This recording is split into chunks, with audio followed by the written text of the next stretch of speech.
Hi guys, कैसे हैं आप सभी लोग। आरआरबी पीओ एंड क्लर्क की तैयारी हम सब ने स्टार्ट कर दी है एंड मेरा ये 3rd ईयर है। मैंने भी अपनी तैयारी स्टार्ट कर दी है एज अ रिपीटर। जितने भी बिगनर्स एंड रिपीटर्स हैं उनके लिए मैं बहुत इंपॉर्टेंट पॉइंट्स लेकर आई हूँ जो आपको याद रखने हैं आरआरबी पीओ एंड क्लर्क की तैयारी स्टार्ट करने से पहले, या किसी बैंक एग्ज़ाम को आप टारगेट करो, ये चीज़ें आपको याद रखनी है। स्पेशली ऐसा अगर आप एक बिगिनर हो, बिल्कुल फ्रेशर हो, तो ये पॉइंट बिल्कुल याद रखना, क्योंकि इसमें कुछ ऐसे पॉइंट्स हैं जो कि आपके बहुत काम आएंगे और आपको बहुत पैसा और बहुत टाइम भी बचाएंगे। तो स्टार्ट करते हैं। ओके, सो सबसे पहला पॉइंट ये है कि यू आर नॉट लेट। अगर आज से भी आपने स्टार्ट किया है, कल से स्टार्ट किया था या आप कल से स्टार्ट करोगे, आई वुड से कि जितना जल्दी हो सके स्टार्ट कर दो। 2 महीने बचे हैं आपके, मई एंड जून। ओके, मई जून में आपको मैक्सिमम अपना कवर करना है। अब देखो, ज़्यादा घबराने की बात नहीं है। आपका सितंबर में मेंस है, तो आप आराम से अभी कर सकते हो अपना सिलेबस एंड प्रैक्टिस कर सकते हो। एंड इसकी एक स्ट्रैटेजी मैंने पहले ही बना दी है, तो आप वो देख लेना। दूसरा पॉइंट ये है कि don't copy and paste others strategy. मैंने फर्स्ट ईयर में ये बहुत किया है। मैं दूसरों की स्ट्रैटेजी देखती रहती थी पूरे दिन, बस यही था, सुबह शाम स्ट्रैटेजी देखना, और होता कुछ नहीं है जब तक आप खुद से पढ़ाई नहीं करते हो।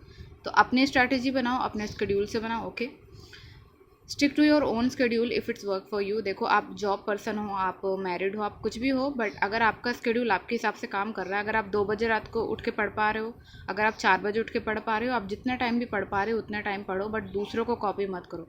कोई कह रहा है 4 बजे उठ के पढ़ो, it doesn't work for you, तो फिर उसको मत करो। Okay, don't spend much time on YouTube motivation and strategy videos. ये पहले ही बता दी मैंने, ये बहुत किया है मैंने। Okay, YouTube and motivation video के पीछे मत भागो। स्ट्रैटेजी आपको कब देखनी होती है? लेट से मैंने कोई सब्जेक्ट किया, मुझे कुछ समझ में नहीं आ रहा कि यहाँ पे मैं फंस गई हूँ, वहाँ जाके मैं स्ट्रैटेजी वीडियो देखूँगी, तब मुझे समझ में आएगा कि वो स्ट्रैटेजी में क्या बता रहे हैं, क्या वो एप्लीकेबल है कि नहीं। मोटिवेशन वीडियो मुझे कब चाहिए? 2-3 एग्जाम मैंने कर लिए, मैं फेल हो गई, मोटिवेशन वीडियो की ज़रूरत है मुझे। स्टार्ट भी नहीं किया और आपको दोनों की ज़रूरत पड़ जाए, ऐसा हो नहीं सकता। ओके, प्लीज़ अपना पहले पढ़ाई करो। Consistency can do wonders plus hard work. तो देखो, बैंक एग्ज़ाम या कोई अदर एग्ज़ाम में कंसिस्टेंसी ही चाहिए होती है। हार्ड वर्क तो ऑफकोर्स चाहिए, कंसिस्टेंसी भी चाहिए आपको। एंड सबसे ज़्यादा इंपॉर्टेंट ये हो जाता है कि आप सिलेबस कवर कर लेते हो, उसके बाद आप छोड़ देते हो, आपको कुछ आगे करना नहीं होता है, आप फिर उसको छोड़ दो, फिर कहते बन नहीं रहा। एक एक टॉपिक को आपको 4-4 5-5 बार रिवीजन करना पड़ता है। ये होता है, सच में मैंने खुद किया है। जो टॉपिक मेरे स्ट्रॉन्ग है वो इन्हीं वजह से हैं। खासकर जो टॉपिक टेस्ट होते हैं ना, मैं उनको बार बार देती थी ताकि वो टॉपिक मेरा अच्छा हो जाए। तो प्लीज़ कंसिस्टेंसी के साथ पढ़ो। अभी 2 महीने आप आराम से अपना फाउंडेशन बिल्ड कर सकते हो, एंड आगे चल के नवंबर दिसंबर तक आप कोई ना कोई एग्ज़ाम आराम से क्लियर कर दोगे। Okay, so you can give bank exam regardless your graduation type. आपका कोई भी ग्रेजुएशन का टाइप है, BA BSc एनीथिंग, आपको बस पास होना चाहिए। रिक्वायर्ड परसेंटेज आपका होना चाहिए। लेट्स से कि नोटिफिकेशन जब निकलता है तो उसमें एक रिक्वायर्ड परसेंटेज होता है फॉर्म भरने के लिए, 60%, 55%, 45%। तो वो अगर आपका है तो आप फॉर्म भर सकते हो। Take action, there is no perfect time और प्लान और स्ट्रैटेजी। आपको एक्शन लेना ही पड़ेगा, आपको पढ़ना ही पड़ेगा, आपको प्रैक्टिस करनी पड़ेगी। कोई भी परफेक्ट टाइम, प्लान और स्ट्रैटेजी आपके लिए नहीं बनी है। कोई भी स्ट्रैटेजी वीडियो बनाता है, मैं भी बनाती हूँ, लेकिन अगर आपको कोई पॉइंट उसमें जचता है, आपके साथ सुटेबल होता है, उस पॉइंट को उठाओ। पूरी स्ट्रैटेजी उठाने की ज़रूरत नहीं है। अगर आपको सही लगता है कि हाँ ये पॉइंट मेरे हिसाब से जा रहा है, ये पॉइंट मुझे लग रहा है कि हाँ ये मैंने मिस किया था, तो उसको इंक्लूड करो। बाकी पूरी स्ट्रैटेजी को छापने की ज़रूरत नहीं है। Okay, think before invest. देखो भाई, मैं आपको बता देती हूँ कि मैंने कितना पैसा अपना बर्बाद किया है और रिजल्ट थे 0। ठीक है, ये मैंने इसलिए लिखा है। अब मैं आपको बताती हूँ। 9,000 रुपीज़ मैंने बैंक एग्ज़ाम में सिर्फ फर्स्ट ईयर में किया है। ओके, जब मैंने 2022 में अपनी तैयारी स्टार्ट करी थी, तब मैंने 2022 में नहीं की थी, मैंने 2023 में करी थी। हाँ, मैंने 9,000 रुपये खर्च किए हैं अपने पूरे पूरे। आप मानोगे नहीं, कोई बोल रहा ये मॉक ले लो, कोई बोल रहा ये DPP ले लो, कोई कह रहा ये कोर्स ले लो, मैंने सब लिया। मैंने मतलब मुझे लगता था कि अरे इससे हो जाएगा, इससे हो जाएगा। यही होता है बिगनर्स के साथ, आप भागते रहते हो। टीचर्स को क्या है, टीचर्स को अपना कोर्स बेचना है। ओके, हर कोई यही चाहता है उनका कोर्स बिके, एंड वो गलत नहीं है, बट आपको एक ही दो को फॉलो करना है। ओके, सबको फॉलो नहीं करना है। 1000 PDF इकट्ठे हो जाते हैं, फिर पढ़ नहीं पाते हम। इसके साथ मैंने जब मैं 2022 में कैट एग्ज़ाम की तैयारी कर रही थी ना, तो वहाँ पे मैंने 15,000 रुपये का एक कोचिंग कोर्स लिया था। ये मैंने सच में 15,000 रुपीज़, अभी भी जाकर चेक कर लोगे तो इससे ज़्यादा ही होगा उनका प्राइस। 1 घंटे की क्लास होती थी शाम को, और 45 मिनट सिर्फ बकवास होती थी। 15 मिनट से बकवास होती थी, 45 मिनट की क्लास होती थी। अब मैं उसका नाम नहीं बता सकती आपको, बट ये बहुत ही वाहियात था। तो टोटल मिला के 24,000 रुपये। एंड मुझे सिर्फ इतना याद आ रहा था, तब मैंने 24,000 रुपये लिखे। आप मानोगे नहीं, ये सच में हुआ है।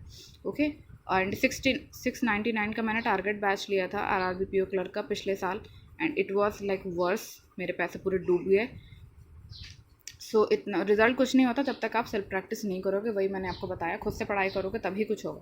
मैंने खुद से पढ़ाई करी ना, तब जाके मेरा SBI क्लर्क मेंस को मैं दे पाई हूँ, वरना मैं 1 साल में कोई एग्ज़ाम नहीं दे पाई थी मेंस का। ओके, अब बात आती है why I couldn't clear any exam. So भाई नेक्स्ट वीडियो में मैं बता दूंगी, क्योंकि मेरा पूरी जर्नी में बता दूंगी कि 2023 से लेकर 2024 तक मैंने क्या क्या किया। खासकर मेरा यूट्यूब चैनल बन गया, तो जिनको पता है कि यूट्यूब चैनल में कितना टाइम और कितना ज़्यादा मनी का इन्वेस्टमेंट, कितनी चीज़ें लगती है, तो ये सब चीज़ें बहुत मैटर करती है, टाइम बहुत लगता है, तो वो बात अलग है। बट फिर भी मेरी पढ़ाई इतने अच्छे से नहीं हो पाई। जब मैंने सेल्फ प्रैक्टिस करी तब जाके मैं SBI क्लर्क मेंस दे पाई हूँ, to be very frank. Okay, पैसों से कुछ नहीं होता। यूट्यूब पे अब मैं मोस्टली फ्री ही पढ़ाई कर रही हूँ। आगे चल के बताऊँगी मैं किन चीज़ों से पढ़ाई कर रही हूँ, कौन से सोर्सेज मैं फॉलो कर रही हूँ। प्रैक्टिस मॉक ऑन लैपटॉप, देखो मोबाइल पे करना सही है, पहले के 2-3 महीने आप आराम से मोबाइल में कर लो, लेकिन जैसे जैसे आपका एग्ज़ाम पास आएगा, प्लीज़ 1 महीने पहले से आप लैपटॉप पे प्रैक्टिस करना। लैपटॉप पे करने से आपका हाथ बैठ जाएगा सिस्टम पे। अगर आपके पास लैपटॉप नहीं है, कोई दिक्कत नहीं, आप अपने नियर बाय कैफ़े में जाके एक दो बार मॉक दे सकते हो, ठीक है, वहाँ से आपका हाथ बैठ जाएगा। ओके, देखो अब आते हैं बोनस पॉइंट की तरफ। तो बोनस पॉइंट आपका ये है ना कि study each subject each topic. अगर आपको सिलेक्शन चाहिए विद कॉन्फिडेंस, देखो जब आप सब कुछ पढ़ते हो ना, हर एक सब्जेक्ट का हर एक टॉपिक आप पढ़ते हो ना, तब आपको कॉन्फिडेंस आता है। जब आप मेंस देने जाओगे ना, आपको लगेगा नहीं यार मैंने पढ़ा है, कुछ ना कुछ ऐसा आएगा जो मैंने अच्छे से प्रैक्टिस कर रखा है। क्योंकि मेंस में अब एग्जामिनर खेल नहीं कर रहा है, अब वो हर एक चीज़ को एक्सपेरिमेंट कर रहा है। उसको पता है जो सब्जेक्ट बच्चे पढ़ के नहीं जाएंगे मैं वही रख दूंगा, एंड ये हुआ है। आप मेमोरी बेस्ड पेपर जाके चेक कर लो। ओके, ये होता है और ये होगा। एंड ये आपको खासकर SBI का एग्ज़ाम अगर टारगेट कर रहे हो आप, तो ये बहुत आपको देखने को मिलेगा। सो प्लीज़ हर एक सब्जेक्ट को पढ़ना है, कोई भी इंपॉर्टेंट टॉपिक नहीं, सब कुछ इंपॉर्टेंट है। ऐसा ही नहीं पूरा एग्जाम का सिलेबस दे रखा है। ओके, बहुत लोग मुझसे पूछते हैं मैम इंपॉर्टेंट टॉपिक बता दो, नहीं है कोई इंपॉर्टेंट टॉपिक, सब कुछ ही तो इंपॉर्टेंट है ना, आपको पढ़ना पड़ेगा। सेकेंड पॉइंट, ये सबसे ज़्यादा इंपॉर्टेंट है, जो कि मेरे जैसे स्टूडेंट ने खुद कर रखा है, डोंट वर्शिप एनी टीचर। बच्चे टीचर्स के लिए लड़ रहे हैं कि नहीं वो अच्छा है, भाई तुम्हारे मार्क्स आ रहे हैं क्या उसको पढ़ने से, तुमसे टॉपिक बन रहा है उसको पढ़ने से। अगर बन रहा है तो वो टीचर बहुत अच्छा है, बट अगर नहीं बन रहा है तो प्लीज़ क्विक उसको छोड़ दो, क्योंकि आपका साल ख़राब होगा, आपके पैसे ख़राब होंगे, तो टीचर को कोई फ़र्क नहीं पड़ेगा। ओके, सो प्लीज़ मेरी रिक्वेस्ट है कि ये सारे पॉइंट्स अपने नज़र में रखना, अपने दिमाग में रखना, खासकर इन्वेस्टमेंट करने से पहले। एंड आई होप कि आपकी जो प्रैक्टिस होगी, आपकी जो तैयारी होगी, बहुत अच्छी चल रही होगी। एंड आगे चल के जो भी ज़रूरत होगी, जो भी किसी टॉपिक के बारे में आपको पढ़ना होगा, तो कुछ वीडियोस भी मैं लेके आऊँगी, स्ट्रेटजी वीडियोस एंड कुछ स्टडी वीडियोस। तो इस तरीके से मैं आपकी हेल्प करने की कोशिश करूँगी। And thank you so much for today, bye.